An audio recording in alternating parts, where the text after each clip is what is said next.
Hi guys, ayun, may Happy New Year sa lahat. So, isi-share ko lang yung experience ko na kakaiba. I'm not sure if na-experience na rin to. Comment down below if yes. And what are your experiences? Way back on college, I think that was third year ako or fourth year those days. I think yun, basta yun, nung college ako, na nag-aaral pa ako sa Manila, sa Philippine Christian University. So, before kasi, hindi pa ganun ka-strong yung faith ko. Like, naniniwala ako, Catholic ako guys, naniniwala ako sa gods and nandiyan si Lord, ganun. Pero, hindi ganun yung relationship ko with Him. What I mean to that is parang hindi ganun katatag yung faith ko. So by that time, parang nag-start itong kwento na to sa thought na na-discover ko kasi yun yung time na kasagsagan ng ni Lady Gaga. So parang may nabasa ako across internet na si Lady Gaga daw is demonic. So, starting that period of that very moment, syempre yung mind ng tao, di ba? Yung curiosity. So, sobrang curious ko. I dig deeper. Like, nag-search ako sa YouTube. I check all of the newest album niya. I listen to the song. Tapos, hanggang sa alam ko may napuntahan akong website sa YouTube na claiming na demonic nga si Lady Gaga, all of the signs. So yun, pinakinggan, hinanap ko lahat. Yung mga symbolic demonic sa songs niya, sa video niya. Tapos naglinger sa utak ko yun. Hindi ko alam kung bakit. Tapos parang hindi ako makapaniwala na all of this time, yung in-idolize nating mga American celebrities and song artist is, ayun nga, may ganong klase ng event. Tapos, I came to that part na hanggang pag lunch break ko, yun na talaga iniisip ko. Hanggang pag uwi ko, yun yung sinesearch ko sa phone ko. Hanggang sa, parang sa mind, at the back of my mind, parang may nag-voice na, hindi ka pa rin naniniwala. Totoo kami, yun yung parang start nun. And then, a few days passed after kong gawin yung pagsasearch na yun at pagdig deep sa issue or sa controversial na yun. Nag-start ako managinip. At first, ang panaginip ko, nag-start siya sa isang lugar na Gandang lugar, parang siyang palasyo. Tapos, yung palasyo na yun, konti lang tao. Pero, ang busy-busy ng mga tao. So, parang ang naaalala ko na lang is, nasa kitchen ako, kumukuha ako ng food. Kasi ang daming food nila. Tapos sabi ko, iuwi ko yung food na yun. Tapos parang, yung mga tao doon, hindi sila nag-smile. Seryoso lang sila, yung mga chef, yung mga bartender, ganyan. Tapos guys, yung mga gamit doon, gold, silver. Basta parang ang social niya parang ka nasa mansion, ganyan. Tapos, sabi ko, ba't ang weird? Parang wala man nung di sila nag-uusap. Tapos lakad lang ako ng lakad. Yun yung first weird na naalala ko. Tapos, parang sa sobrang think ko, parang yung yung imahinasyon ko, sabi ko, parang may mali. So, ang ginawa ko, tinitigan ko mabuti yung food. Yung food na kaninang nakita ko sa, na naka-display na ang sarap-sarap tingnan. Pagtingin ko sa, sa plate ko, inablink ko na ay, naging siya, worms. So, parang mga nakakadiri na pagkain na worms, na na mga ipis, na daga, ganyan. Tapos, siyempre, tinapon ko. Tapos, parang pagdilat ko, tapos pagtingin ko sa paligid ko, guys, kinikilabutan ako. ano siya, parang biglang ang dilim ng lugar. Tapos yung mga tao, hindi sila tao. Hindi ko nga na maalala yung specific or yung exact na itsura nila, pero hindi sila tao. Ano sila, mga hayop sila na nagtatrabaho.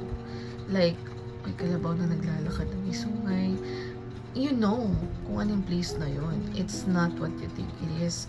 Para siyang dumilim, basta ang pangit ng wall. Yung napakarangya at napakaganda na una kong nakita ng pagdating ko doon. Parang lahat nag-vanish yun. Tapos sobrang ang dim ng light. Tapos kulay pula at kulay black yung mga design, decoration. So at that moment, parang pinagpawisan na ako. Tapos parang umalis ako sa kitchen na yun. Naglalakad ako sa hallway na nakakatakot.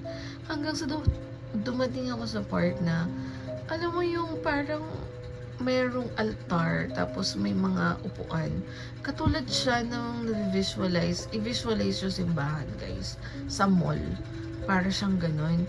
May mga ilan-ilang na nakaupo na tao, tapos may nakataklob sa kanilang cortina na parang black. Parang ganon. Basta yung old scenario. Ang weird kasi lahat sila naka-black. As in, parang gown na black. Parang hindi mo makikita yung katawan nila. Although makikita mo yung mukha nila na, yun nga, tao sila. Yung sa part na to guys, kadugtong to nun ha, naglalakad ako. Tapos, so sobrang takot ko, umupo lang ako doon. Sabi ko, ano to, simbahan? Parang ganun, ano to, simbahan? Yun na sa thought ko kasi yun yung napipicture kong place. Tapos may nag-iisang upuan doon sa altar, guys. Nag-iisang upuan. Tapos, walang cross. Tapos, walang mga kung ano-ano. Upuan lang siya na mas may cover na parang red bandana. Parang ganun, basta ganun. Tapos, sa upuan na yun, merong door sa likod nun, dalawang door entrance. Tapos, may lumabas dun. Di ba nakaupo na ako? Sa may bandang likodan lang ako upo kasi sobrang natatakot na ako. Di ko na alam gagawin ko by that time. Parang nahimasmasan na ako dun sa panaginip na shit. Ano yung una kong nakita na palasyo, na maganda, na puro gold. Tapos parang nagising ako sa katotohanan na hindi totoo yung nakita ko na at first. Tapos sobrang pinagpapawisan ng lamig ng kamay ko. Sobrang kaba ko na talaga. Tapos may lumabas doon sa back ng door doon sa may upuan sa altar. May lumabas na lalaki, nakahubad. Naka-short lang siya, tapos naka-robe siya na black. And then, hindi mo makikita yung mukha niya kasi parang naka-hoodie siya. Basta yung parang robe na black na hanggang paa. Tapos topless siya, pero naka-robe siya, naka-open yung robe, hindi nakasarado. Tapos naka-boxer short. Umupo siya dun sa upuan. Tapos bigla siya tumawa. Hindi ko alam kung sino kinakausap niya. Tapos bigla siya nagsalita. Ang lakas. Hindi ko masasabing sigaw pero ang lakas kasi rinig ko. Nasa likod ako dulo ako Sabi niya, naniniwala ka na ba? Tapos parang, oh my God guys. Parang di ko alam talaga kung naniniwala ka na ba? Na totoo kami. Naniniwala ka na bang nag-i-exist kami?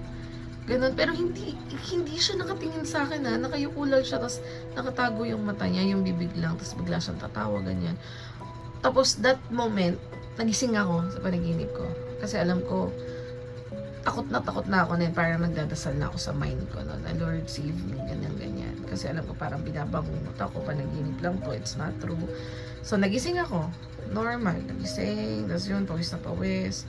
Tapos, so, that time parang okay, naginip ako ng weird stuff kasi nga naghahanap ako ng weird stuff kay Lady Gaga, ganyan about devil, evil, ganun.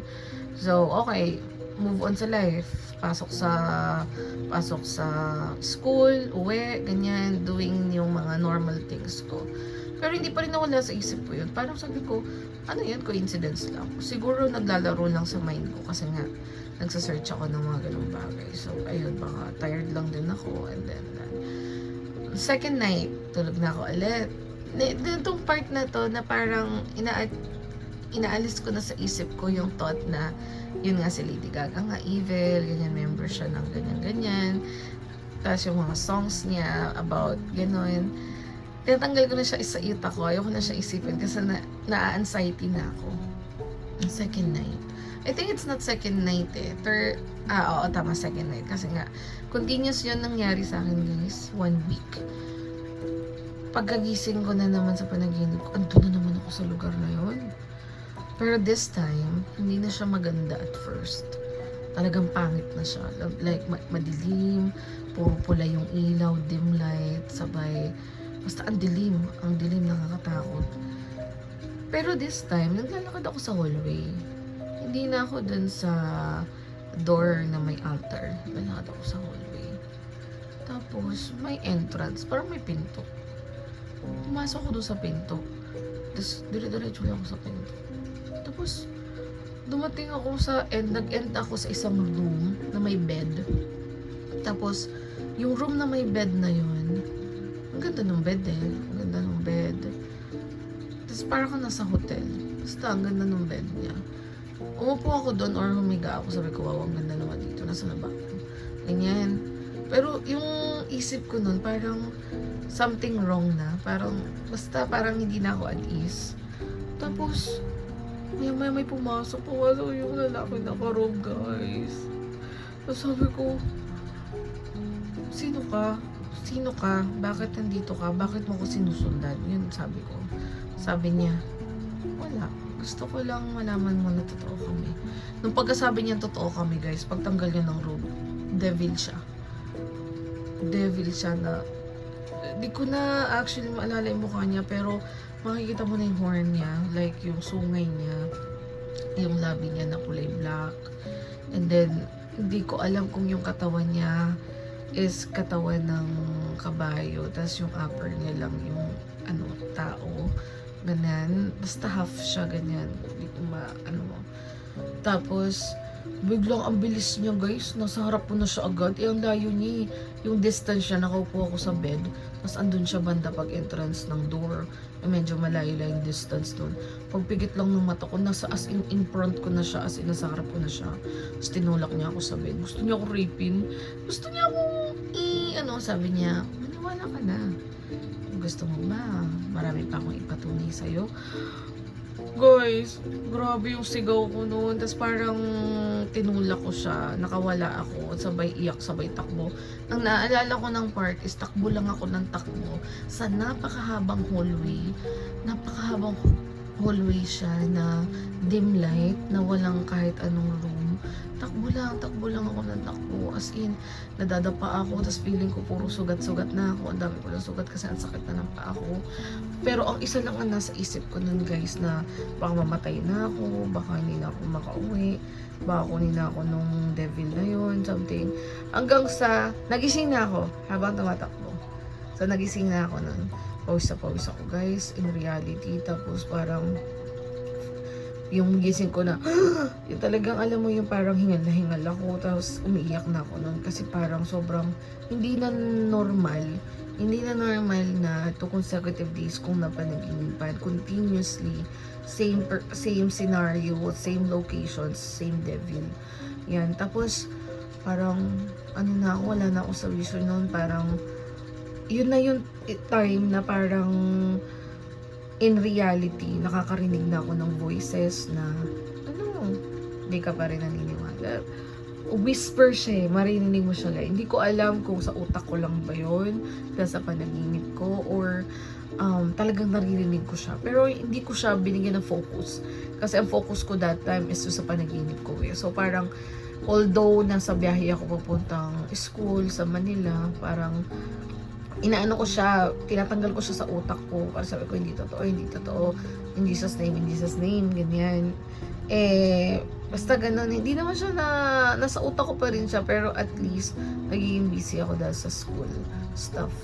So, okay, uwi na ako, normal thing, uwi sa galing school, yan, class, hindi na pumapasok sa utak ko yung mga pinag-aaralan ko, ganyan. Basta, gawa lang ako ng gawa. Like, sulat lang ako, ganyan. Pero hindi ganun ka-deep yung understanding ko sa class namin. Because of that. Ito na naman. Dumating na ako sa point, guys, na traumatized na ako matulog. Kasi nagdadasal na ako wag matulog. Binabago ko na yung position ko ng pagtulog. Kasi I don't want to dream that again. Tapos, yun, tulog na ako. Pinagpa-prayer ko na lang yung nangyari. Tapos, alam ko na nanaginip na naman ako, guys. Nagising na naman ako sa panaginip ko, sa part na tumatakbo na ako sa hallway. Parang, alam mo yung continuous series siya. Diyos ko po, tumatakbo ako. Mas takbo. Tapos, parang, at the very, paglingon ko, sobrang layo na ng tinakbo ko, pero parang wala siyang endless yung path na yun. Tapos hanggang sa nag-stop na ako. Ang naaalala ko sa kaliwang part ko ng side ng pagtakbo ko, para ako nasa napakalaking old building. Tapos pag tumingin ka sa labas, lahat patay. Not really tao, pero like yung lupa patay kasi tuyot siya, walang trees, ang dilim, yung mga woods patay, yung mga matatandang woods na malalaki na sobrang dark. Basta ganun yung ano niya. Tapos yung bulb ng ilaw nagpapatay sindi. Tapos puro ibon lang, tapos tahimik, tapos parang yung hangin ang lamig. Ganun yung scenario niya. Wala kang makikitang apoy, pero napaka-dark, napaka-dead nung lugar. Parang walang buhay, ganyan. So, nagpatuloy na ako paglalakad. Sabi ko, hindi ko na, Lord, alam ang mangyayari ko, anong gagawin ko.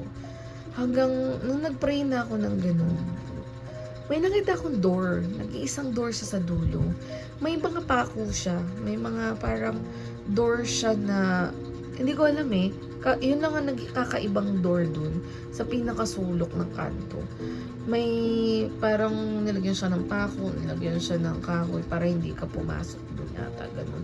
So ako parang siguro, ewan ko kung anong nasa isip ko nun. Parang may nagsasabi sa akin na buksan ko yun, na pumunta ako doon. Parang may nagli-lead sa akin. Pero wala akong naririnig ng voice. At wala rin akong idea. So sabi ko sa isip ko, wala na akong choice. Kung mamamatay ako, I will do my best na makatakas o makaalis sa lugar na to. Lord, help me. Yun lang sabi ko.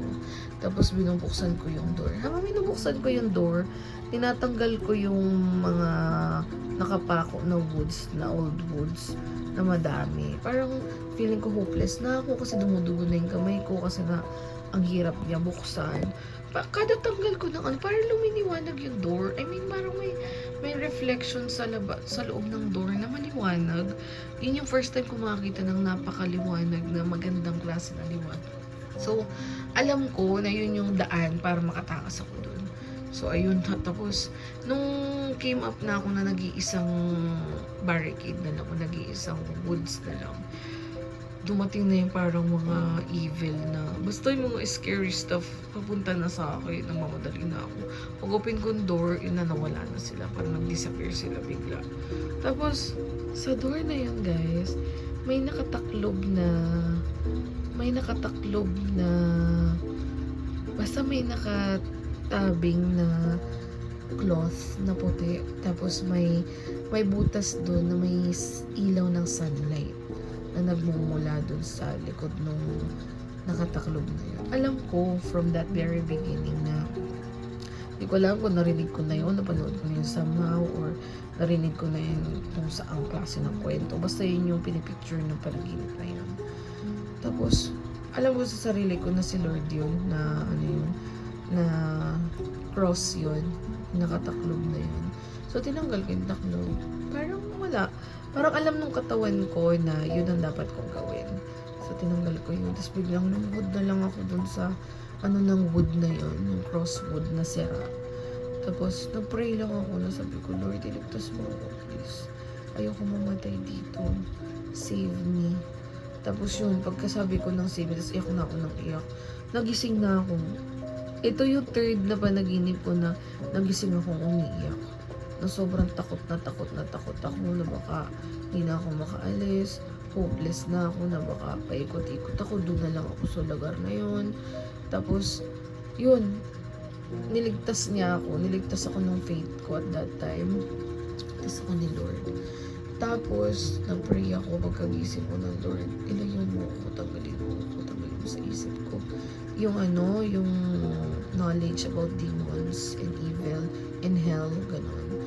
Tapos, that day, nung pagkagising ko ng third day na yun, hindi pa rin siya nawala sa utak ko, guys. Hindi ko alam kung dinideceive ako ng sarili ko or dinideceive ko yung sarili ko or talagang naglinger talaga siya sa utak ko. Hindi siya mawala. Tapos parang ang creepy pa kasi nga pati sa panaginip ko. Ito pa, guys, dumating na ako. Ito na yung point na talagang hindi ko na talaga kaya. Kasi naririnig ko na talaga siya. Di ba last time, nung second day, parang ano lang siya, imagination thought lang siya sa utak ko. Pero this time talaga naririnig ko na siya sa tenga ko. Alam niyo ba kung paano ko ang pinakang worst na nangyari sa akin? Alala ko yun, third day. Nasa harap ako ng school namin sa Philippine Christian University. May dalawang magjowang nag-iintay doon. Pagkagaling ka ng may bandang 7-Eleven, may nag-aantay dong jowa sasakay ng sasakyan. Papalapit na ako kasi nga papasok ako, papunta ako sa gate namin Guys, may bumulong sa akin. Sabi, ano, gusto mo patunayan ko sa'yo ngayon na nag-exist kami? Papatayin ko yung dalawang tao na sa harapan mo. Gusto mo, sabihin mo lang. Itutulak ko sila. Papatayin ko sila para sa'yo. Guys, grabe. Nabutan pa rin ako hanggang ngayon. Nung narinig ko yun, tumakbo ako, guys. Takbo talaga ako. Tapos parang diretso ako sa CR sa school namin. Pagpasok ko, diretso ako dun. Tapos parang naiyak na ako kasi parang sobrang takot ko na. Kasi wild na siya. As in, hindi na siya sa konsensya ko lang or sa isip ko lang. Narinig ko na siya sa tenga ko, guys. As in, swear. Worst talaga yun. Yung parang nag-exist na sila in present. Na parang naririnig mo na sila. Naririnig mo hininga nila sa tenga mo. Ganun. Tapos, yun. Ito na yung part na may nag-save na sa akin. May classmate kasi ako, guys, na since Christian school kami, yung belief nila, yung belief niya as Christian is so sobrang powerful. Yung faith niya is sobrang tatag. So parang alam kong matutulungan niya ako. Humingi na ako ng help. Tapos naalala ko yun nasa 7-Eleven kami nagkapagkita. Hindi ko naman intended na sabihin sa kanya, pero parang yung bugso ng damdamin ko na feeling ko napaka-hopeless ko na feeling ko anytime mamamatay ako, anytime may mangyayaring masama, ganun. Out of nowhere, kinausap ko siya, sabi ko, kaibigan ka daw, isa sa mga mahal ko. Mahal kasi tawagan namin. Mahal, tulungan mo ako. Help me. Kasi hindi ko na alam gagawin ko. Naiyak ko. Basta yun. Tapos alam mo ba, right then and there, sa 7-Eleven, nakatayo kami dun sa, alam mo yung shelf niya, nakatayo kami dun, pinag-pray niya ako. Sabi niya, sige man, pag-pray kita. Hawak kami kamay. Tapos umiiyak na ako sa kanya. Kasi, hindi ko na alam talaga gagawin ko, guys. Nagdadasal ako, oo, pero yung, alam mo, yung burden na naririnig ko na sila, parang sinusundan nila ako anywhere. Yun. Tapos pinag-pray niya ako, guys. Hindi yung prayer na ama namin ganyan, yung Hail Mary, no. Pinag-pray niya ako ng sarili niya in her own book. Lord, I declare, ganyan. Sa pangalan mo, tinataboy ko lahat ng bad spirits around her. Ganyan. Napakasimple lang ng prayer niya. Sabi ko sa'yo, after that, in the snap, wala na. Wala na talaga ako naririnig. Wala nang lumilikot sa utak ko. Oo, ngayon naiisip ko pa rin siya, nare-remember ko siya. Pero hindi, kasi ngayon iba na yung relationship ko na-build ko na yung faith ko, na-build ko na yung relationship ko with God. So, wala na siyang effect sa akin. Malaman ko man na, demonic to, ganyan. Hindi na siya katulad ng effect na nangyari sa akin na gusto kong malaman, gusto kong more, deeper, more info, gusto kong malaman ng mga taong involved, gusto kong malaman yung mga evil's name or demon's name, ganyan, places there, ano yung mga songs nila para kanino. Wala nang ganun. In one snap, guys, after nung prayer na yun sa 7-Eleven, wala. As in yung mind ko, nag-clear. Parang, sabi ko, thank you, Lord, you're so great. Kasi binigyan mo ko ng mga kaibigan na makakatulong sa akin. Tapos, after nung event na yun, yung night na yun, third, pang-apat na bali, fourth night na, wala na, hindi na ako na naginip nun. As in, ang galing. Parang feeling ko, Lord, thank you. Back to normal na yung life ko. Wala na ako narinig ng voices. Naiisip ko siya in my mind, pero hindi na siya ganun ka-effective na hindi na siya naglilinger sa akin. hindi na siya nakakaabala sa araw ko, hindi ko na siya naisip the whole day, the whole time. Yun, parang, yeah, I know they're existing, pero I'm not bothered anymore. Parang, hindi na ganun katulad nung takot ko at first. Tapos parang, yung friend ko na yun, simula na nangyari yun, parang ini-invite niya na ako sa Bible study nila, and then in-invite niya ako sa church niya. She is Christian, by the way. Although Christian yung school namin. Tapos, parang mas naintindihan ko yung deeper meaning ng Christian school. Kasi meron kaming specific, since Christian school kami, meron kaming subject na pang-Christian talaga, related to, you know, no matter anong religion mo, meron kaming class na gano'n about yan, relationship with God.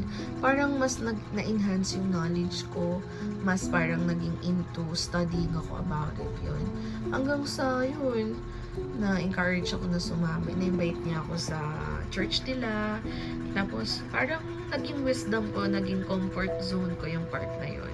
Sobrang thankful ako sa friend ko na yun. Because I know, deep inside me, na niligtas niya ako in the simplest way by praying for me in public. Hindi siya nahiya, guys. Hindi kami nahiya kasi wala na akong pakialam eh. Feeling ko life and death na yung nangyayari sa akin kasi nga sobrang scary na nun. Kasi ako nang iyak sa kanya, thankful ako sa kanya kasi nga yun, yung senior niya sa akin yung faith niya. Tapos parang waking call ko yun. Yun yung naging start ko na nag-exist talaga yung mga ganong bagay. Mga demons, angels. So, ayun. If you encounter the same thing, I recommend na mag-reach out kayo to a friend, to someone, magkwento kayo with them. Kasi you never know na sila pala makakatulong makapagligtas sa inyo. So, ayun. Thank you guys for listening. Sana, yun lang. Share ko lang yung experience ko na yun. I do have other experiences, but keep tuned. I'll share my story again. Thank you.